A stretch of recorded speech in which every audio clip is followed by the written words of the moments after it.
So in October of 21, I got pregnant with my son. Went for a routine doctor's appointment in January. Come to find out, my son was lying on my uterus. He had not made it into utero, so he was growing outside of my uterus. At this point, I am literally about 13 weeks pregnant. I go see a gynecologist at the university, and the gynecologist tells me, at this point, ma'am, the only thing that we can do is terminate this pregnancy and you have an emergency hysterectomy. So at that point, I'm puzzled, I'm confused, I'm discombobulated, I have no idea what's going on. I've never had a terminated pregnancy, and I've never had, of course, a hysterectomy, so I'm flabbergasted. I asked the doctor, like, let me go home and think about it. At that point, I go and talk to my mom, and I'm trying to get an understanding of what's going on because I'm confused.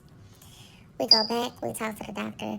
The doctor informs us again that the baby is lying really, really low. His sac attached to my C-section scar in the inside. And if I continue with this pregnancy, I'll risk having what they call a uterine abruption, and I will lose my son and I will bleed out. I sat on it for a couple of days, and at that point, I decided to go back to the hospital.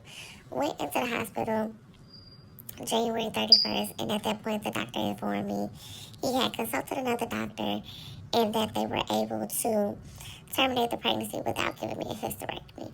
Worst case scenario.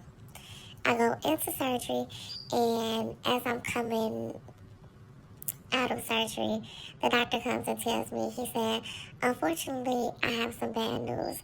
Yes, we were able to terminate the pregnancy, which this was what would have been my second son.